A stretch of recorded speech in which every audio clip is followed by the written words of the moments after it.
Hi everyone, welcome to the CBoom Show. I'm Chris. I'm Alex. What we're trying to do is help you make a pick, cover a spread, and win a ticket or two. First things first, shout out to our sponsors. Tata's Hot Sauce Emporium. Brings that flavor to your table. Located at St. Clair and Rexley in Toronto. Go in, stop in for some real food. Super deluxe sandwich. Jerk chicken salad, amazing. If you're not in the city, check them out at hotsauceunlimited.com. Look up Tata's. And Extreme G Gaming, located at Yonge and Eglinton. Go there for all your gaming needs, whether it's the new stuff, the retro gaming. It's a good time there. Yeah, definitely check out some games before you buy and talk shop. Alright, so quick recap of last week. Absolute craziness in the football world. Both New York teams won. Who expected that? Absolutely nobody. No, not me. It was crazy. I wasn't happy about that, but it is what it is. Moving on to a new week. Alright, so the Thursday night game, it's on right now. You've got the Rams at Seattle. 2 minutes left in the second quarter. Seattle's leading 7-3, as I predicted they would. It's going to be a good game. I think so. I think it's going to be a lot closer than people are expecting, but should be a fun game to watch. I like that with the Thursday night games. They tend to make them the more competitive game, and it leaves you open for the rest of the weekend. If you lose this one, you still got good odds for Sunday. Okay, the next game we've got New York Jets at Atlanta Falcons. This can be a great game. For me, it's a coin flip. I'd still take Atlanta. They're at home. I was going to say, you can't take the Jets. Look, I know what happened last week. This week is a new week. Can't take the Jets. It's going to be a good week. The next game, you've got Denver at Pittsburgh. Pittsburgh's at home, -1. I like Pittsburgh. It's going to be a really close game. This is one that you might want to swap to be safe. Get 2 tickets and flip this one around. Yeah, I can see this being boxed in. The next game is Detroit at Minnesota. Minnesota has now moved to -10. They opened at -8. They went to 8.5, 9.5, and now 10. 2 moves today, actually, from 9.5 and 10. With it moving so quickly, I could see that moving faster. So if you can get on it at -10, I think that's going to be a good snag for you. If you got in on it at -8 earlier, fantastic. Even adjust the spread because you're online. Everyone at work is going nuts for Minnesota this week, that's for sure. Like cost me last week. It's gonna be a good game. Good luck, Minnesota. The next game is Green Bay at Cincinnati. Cincinnati's at home, +3. So Green Bay, let's do it. -3. Green Bay on the road. I think they'll cover it. I agree. I agree. That's not a lot to cover. I would take this one to 7. -7 for Green Bay. I would take -6. I could see them getting the touchdown and no extra point. But I don't think -3 is hard for them to cover. I think that's going to be easy. Yeah. Okay, the next game is New England at Houston. This is a great game. I like New England all day in this. New England's -9. I think they're going to cover that. This is one you can take to the 14, 16, 17. I like the -9 personally. I think you're right that they're going to win. I see a touchdown and maybe a field goal. So with -9, you still win because they'll come in -10. Yeah, the next game is New Orleans at Washington. New Orleans on the road, -2.5. It's obviously going to be a good game. Washington surprised a lot of people. They're playing all right, I guess. Their defense pretty good. But New Orleans on the road, I would still take New Orleans on the road, and I would take this one at -7 as well. See, with the spread, I like Washington. I could see taking Washington +7. Easy. All day. Yeah, but the spread is +2.5. Oh, the spread's 2.5? Yeah. Well, I'd still take them at 2.5. I thought you said it was 7. I would take New Orleans Saints -7. Sorry, I thought you said that. I thought you said that was the spread. Sorry. No. I would take even at 2.5. If you can adjust that to 3.5, maybe. All right. Well, the next game is Philly on the road against Carolina. Carolina's at home -3. I like Carolina. It's going to be a good game. Philly might upset it. This is another one you might want to double down, get 2 tickets, and swap your pick on this one because it's going to be a good game.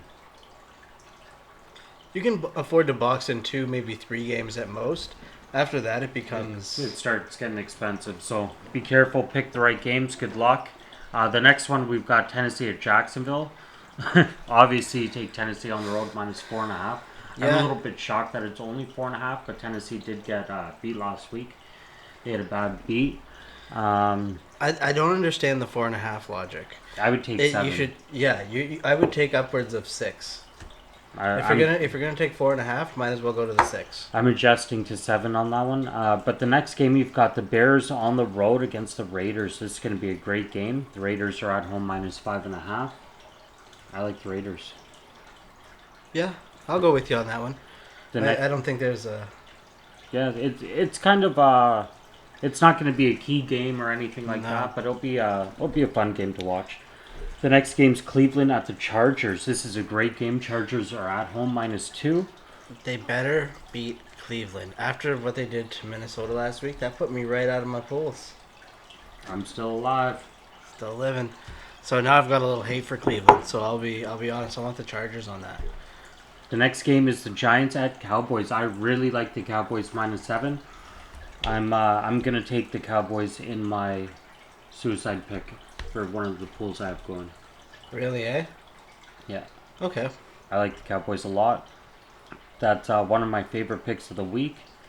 And yeah, it's gonna be a great game. It's -7. I'm gonna take it to -10, and I'm gonna have fun with it. The next game is San Fran at Arizona. This is a great game. Arizona's at home -5. Believe it or not, I like San Fran. You'll take San Fran in that one Yeah. at +5.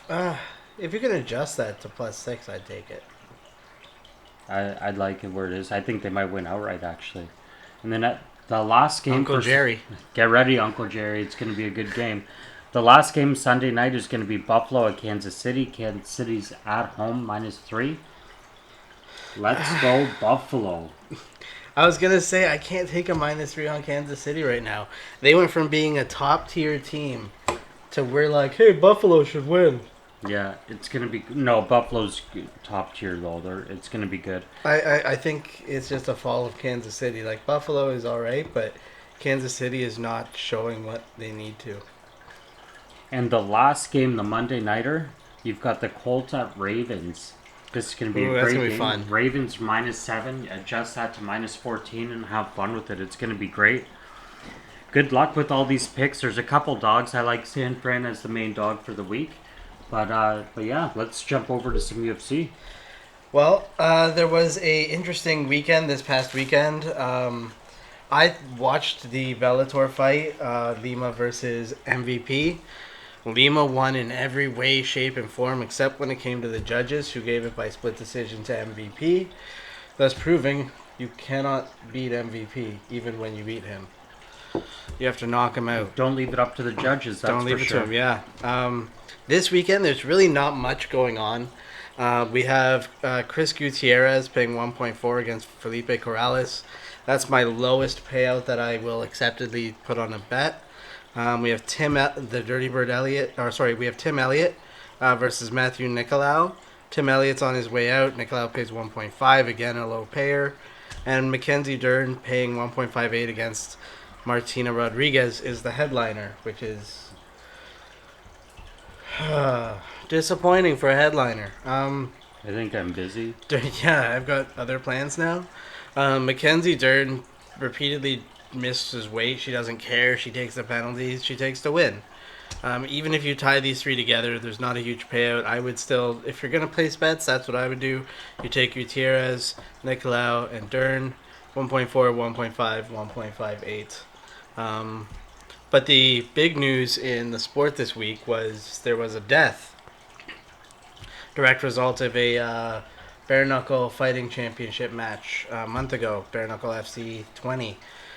Justin Thornton unfortunately passed away a couple days ago. He had fought a guy named Dylan Clerker, and it was a 19-second KO in the first round. He immediately was carried out by a stretcher in a coma and died from, in the coma. Yeah. This fight should have never happened in the first place. If you look at the guy's records, Justin Thornton was 6 wins, 18 losses in MMA, and Dylan Clerker was 11-1. Clerker had already had a fight in bare knuckle, and Thornton hadn't. This was his debut. These guys were heavyweights. You can't just bring an inexperienced guy on a losing streak in against a hot young prospect in much better shape. Bare knuckle is devastating. There are rules against doing this in other countries. I mentioned this the other week that matchups need to be done fairly. Alexander Gustafson versus John Jones, the very first one. Gustafson had to pull out. That's where we got Elir Latifi from. He came in as a substitute. He wasn't he wasn't originally allowed, and they had to convince the council because he had trained with Gustafson that he was capable. But then you see Bellator and Kimbo Slice versus Data 5000, where a guy at Data 5000 had absolutely no experience, no training, got into a professional ring, and actually had a heart attack in the ring and had to grab Big John McCarthy. I mean, the sport's not learning from its mistakes. It's sad that those types of fights happen. Even that Chuck Liddell fight, Chuck and Tito way back, the last one they had, it was too much. That shouldn't have happened. There's a lot of fights. Look at Holyfield and Belfort. That was insane. But I knew from the start to take Vitor on that. Yeah, well, aside from the gambling aspects, I mean, it comes down to, like, there's just not even a competitiveness. Looking at these matchups, who do you take? A guy who's 11-1 or 6-18? It's crazy. You know, when you look at even the John Jones and Latifi fight, no one's taking Latifi. There's no betting odds there. When you're looking at the one that happened in Bellator, Kimbo versus Data 5000. I mean, we had two very unskilled fighters, but realistically, nobody took Data. These fights shouldn't happen for betting-wise. They shouldn't happen for the sport, and they shouldn't happen for safety. And I don't know. One of those things. Another thing that shouldn't happen, Seattle shouldn't miss their field goals. Oh, you just missed one? It's unfortunate. 7-3. Let's go. End of quarter, halftime. Lots of fun. All right, guys. Well, thank you so much. Good luck with your bets. I'm going to place 5 or 6. Stay tuned. Make sure you check us out on all the available channels. Google Podcast, Apple Podcast, Spotify. Facebook? We're on Facebook? Yeah, we're on Facebook. Yeah, we are on Facebook. We're on Facebook. Stay tuned. The TikTok is coming. There's going to be a real fun TikTok next week. And stay tuned. All right, thanks again to our sponsors, Tata's Hot Sauce Emporium. Brings that flavor to your table. Check them out, hotsauceunlimited.com. Look up Tata's. And Extreme G Gaming, located at Yonge and Eglinton. Go there for all your gaming needs, whether it's the new PS5, the new Xbox, or the retro stuff. Go there and have some fun gaming. Definitely. I need some food for my thoughts and I need some wealth. I need to find my way back. I need myself. I need a good day. I need a better year. I need a blunt big enough to forget I'm here. I need some food for my thoughts and I need some wealth. I need to find my way back. I need myself.